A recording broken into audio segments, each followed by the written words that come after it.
Good morning or afternoon, folks. I'm not quite sure which. It's an honor to be here today to help recognize the AAPI Heritage Month and 50 years of Hmong Wisconsinites calling Wisconsin home.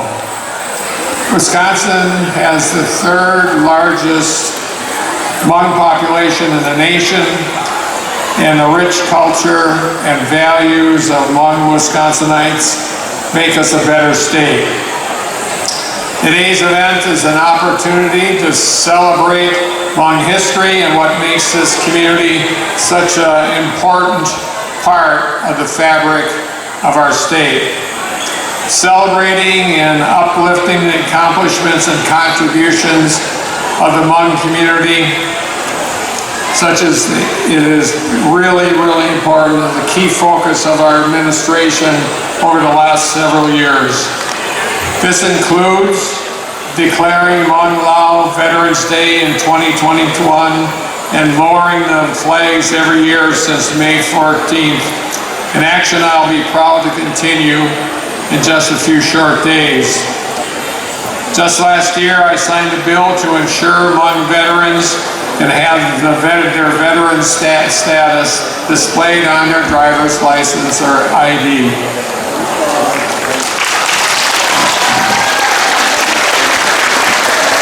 Members of our Hmong Lao veteran community bravely served this nation during the Vietnam War and in conflict since, and these heroes deserve every honor and respect they've earned. Over the years, I've seen incredible work being done by Hmong service organizations and small business owners, many of whom are here today.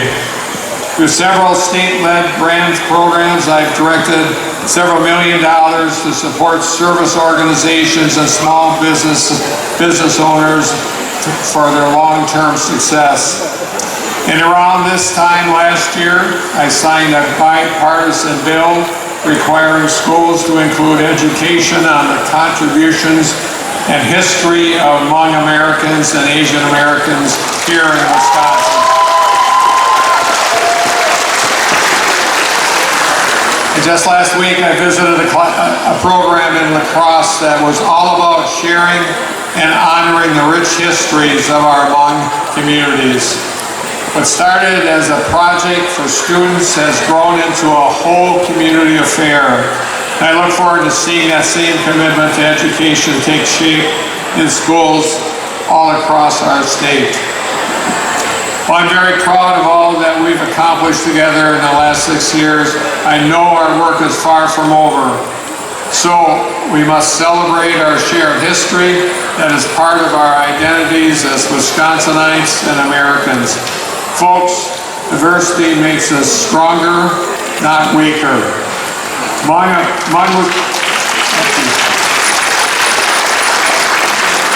Wisconsinites have been a part of every facet of our society as a state and country for the last 50 years. There is no doubt there will be new obstacles that stand in our way, but I know that together we can realize the shared vision for a brighter, stronger tomorrow. So thank you. Now, before I go, I'd like to invite Rick up here, if he's behind me. Yes? To present this proclamation on behalf of my office, recognizing Hmong community's resilience and special part of the state of Wisconsin. Rick, thank you so much.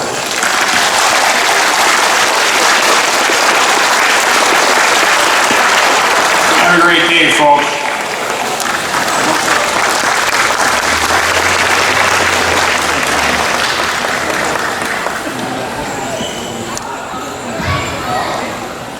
The Reverend Paul Nehru, for thank you of you for helping the Hmong community in the state of Wisconsin. Thank you, God.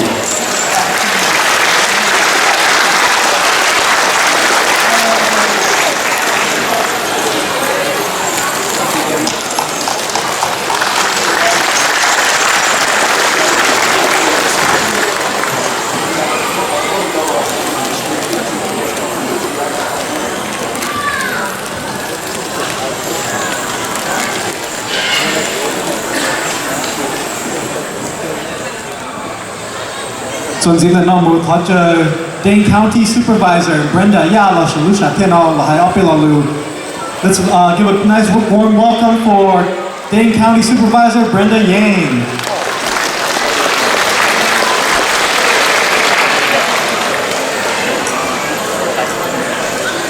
Hello, my name is Brenda Nguyen, and I am a Dane County Board Supervisor, the first person of Hmong descent to be elected onto the Dane County Board of Supervisors.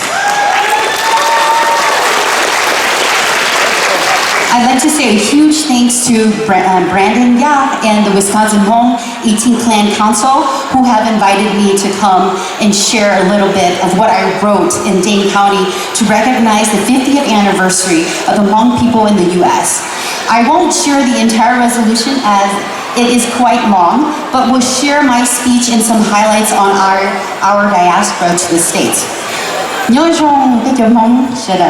Cú luôn đây vụ Brenda Nguya thâu tu nền hông và tàu cho sai lộ ít thâu cho sai thiên trở đèn và trong đó Brandon Ya theo Wisconsin cộng hồ 18 cent tàu cho cú là hải ở bên lò lù lò thiên nhiên cho trái và cú tàu cho thiên trở đèn cho chỉ cho trong bây giờ mong tàu to tàu tây theo mình cả cú yếu chỉ nhìn tan cho trong đó cú show cho trái vì như ý nhận đấy do但是我开灯呀，我不撒点整天，比较忙，我拿着后天整定。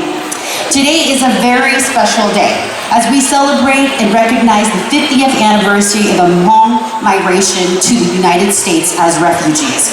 And as I reflect back on these past 50 years, I am amazed and astonished at how much the Hmong people have accomplished, despite the oppression and the acts of genocide they have experienced for thousands of years, starting in China 3,000 plus years ago.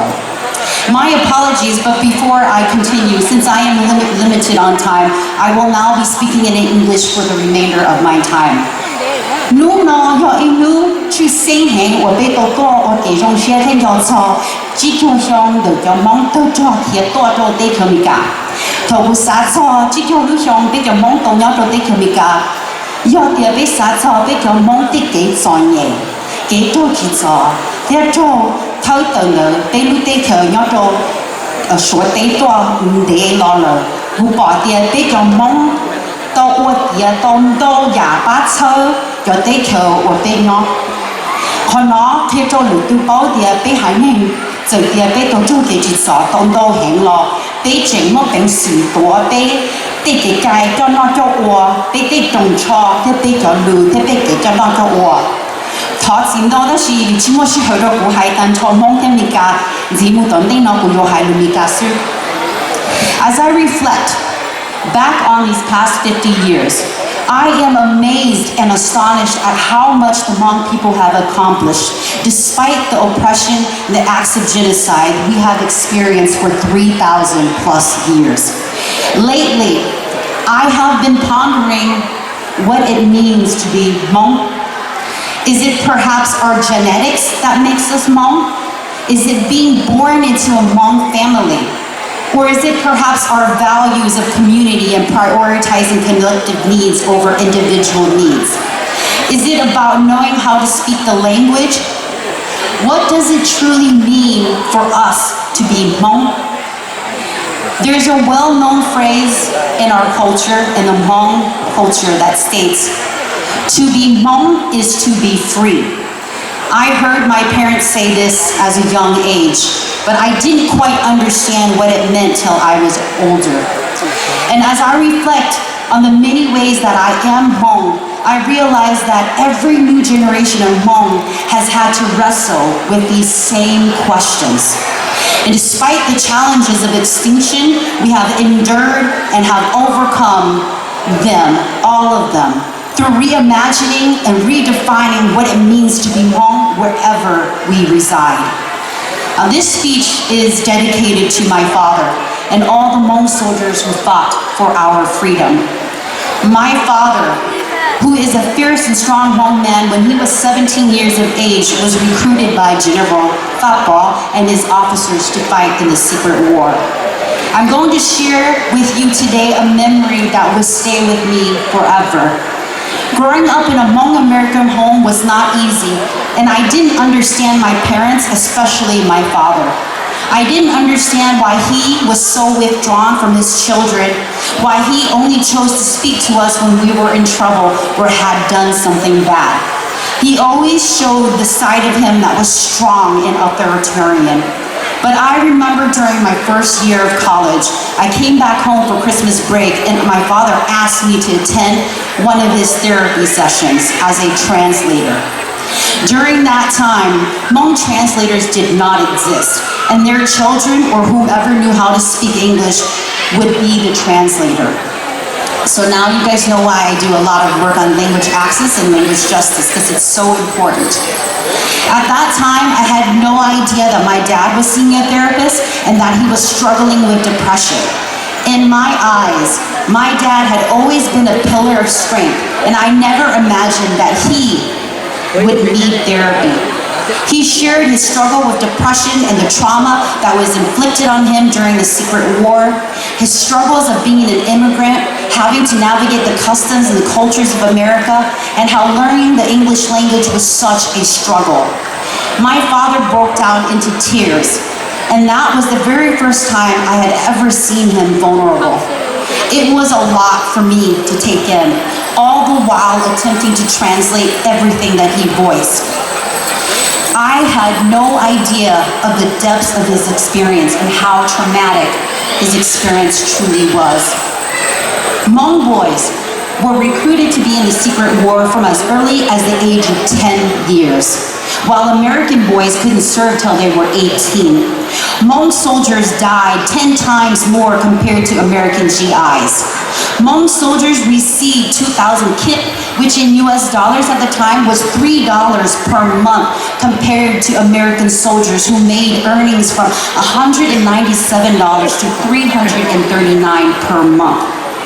American pilots who flew over Vietnam were sent home after a year, in comparison to Hmong pilots who continued to fly over Vietnam again and again and again until they died. And as I think about the details of the Secret War and the trauma that my dad endured, having to kill and to fight another human, and then taking your family to live in the jungles, crossing the Mekong River to live in refugee camps, and then coming to the States, a place where you don't know the language, the customs, the cultures, and having to start fresh in the place where you were unappreciated, misunderstood, and hated. This amount of trauma that our Hmong families have had to endure is immeasurable.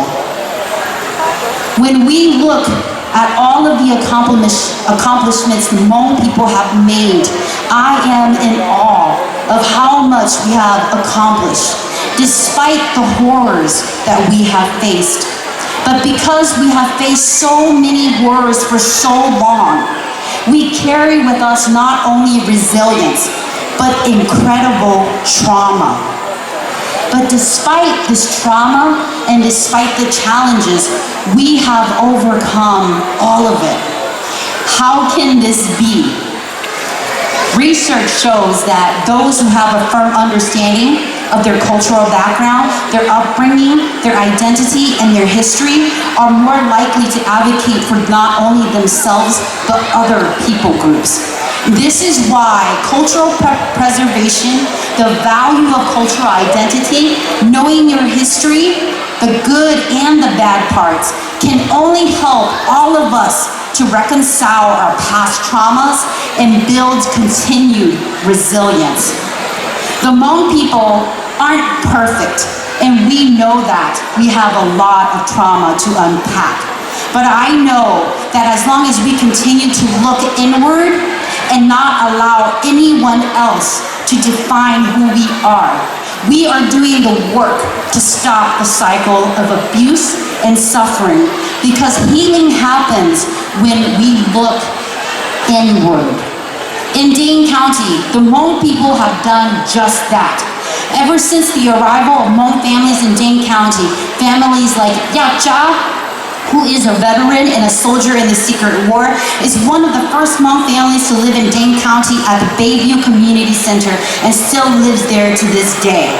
The Hmong people have maintained and prioritized the preservation of their cultures, traditions, and values through electing clan leaders in each state, county, and our cities. Starting in Wisconsin with Pak Ding Va, who is the president of the Wisconsin Hmong 18 Clan Council.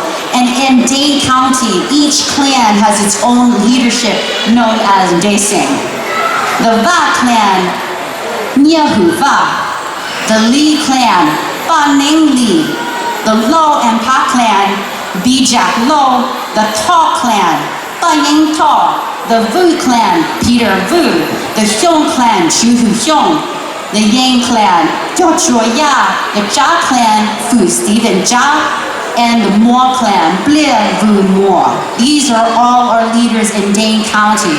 Thank you for your work in cultural preservation and helping us stay visible and remain and protect our culture and our identity.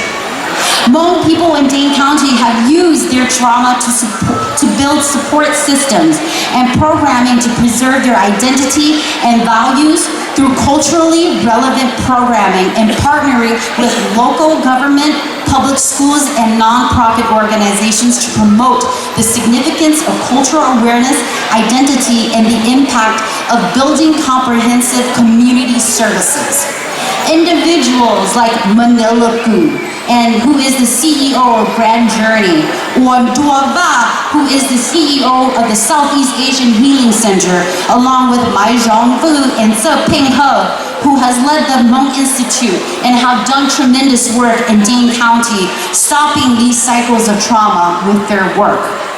In addition to this, Dr. Macy He, who is the CEO of the Wisconsin Hmong Chamber of Commerce, has done tremendous work at helping to highlight and support the many Hmong businesses throughout the state of Wisconsin, and especially in Dane County. Increasing the visibility of Hmong businesses by securing grants to support these businesses and increasing their capacity to serve. In the education sector, Go Nu Va Vu, who is the first person of Hmong descent as a principal at the Madison Metropolitan School District, runs the only bilingual Hmong immersion program in the state of Wisconsin and has contributed to the significance of asset-based teaching through combining culture, language, literacy, and learning. In addition to this, Tom Hyung, who was one of the first Hmong social workers in Dane County, has worked closely with Hmong families and elders specializing in long-term care, opening the door for many other Hmong people to gain employment in Dane County. Organizations like the Wisconsin Hmong Association and the work that they have done to preserve the Hmong tradition of celebrating the annual Rice Harvest Festival known as the Madison Hmong New Year. President Ning Hu Ya, along with current officers, past and current board members, and all former and all entire officers of Wisconsin Hmong Association, has had the difficult task of leading the Hmong Madison New Year that draws in over thousands of individuals from all over the state of Wisconsin, an event with the most visual display of the Hmong culture in Dane County. This proclamation represents the courage that the Hmong veterans had to endure with the Secret War. It represents the strength that women and children had to endure when they immigrated here from Laos or from Vietnam. It represents the resilience that many of you in this room share by even moving here to the United States and making specifically Wisconsin your home. It also represents the veterans, the community leaders, the teachers, the healthcare workers, the Hmong leaders, all of you that have made our state so incredibly great. We are better because of you. And so this proclamation is not only recognizing this 50th celebration, this proclamation is also a thank you. Thank you for what you have provided our state, because Wisconsin is now better than it could ever be. And so here is to not just celebrating and recognizing the 50 years that this community came to Wisconsin, to many more ahead. So thank you. And with that, I want to just quickly read the proclamation, which it says, 2025 marks the 50th anniversary of the Hmong's people arrival to the United States following their courageous service alongside of American forces during the secret war in Laos, with their journey reflecting the history of extraordinary resilience in the face of displacement, persecution, and resettlement. And since arriving to the U.S., especially right here in Wisconsin, the Hmong community has enriched every facet of our lives, contributing to local economies, schools, civic life, while preserving a vibrant cultural heritage through language, traditional arts, and annual celebrations. And Wisconsin is home to one of the largest Hmong populations in the country, with over 70,000 Hmong residents today, including community leaders like Dr. Macy Her, the CEO of the Hmong Wisconsin Chamber of Commerce, Dr. Yiling Zhang, a dedicated public servant in Marathon County, and we have trailblazing achievements from many Hmong Americans that are also Wisconsinites who have made history here, including Brenda Yang, the first Hmong person to serve on the Dane County Board of Supervisors, Mary Tao, a pioneer on the Wausau School Board, and leaders like Chris Her Zhang, the founder and leader of the innovative Hmong American Peace Academy. And so we gather to honor this milestone and to celebrate not only 5 decades of resilience, but the enduring legacy, cultural pride, and unity that the Hmong community brings to Wisconsin and to our nation. So thank you, and again, congratulations.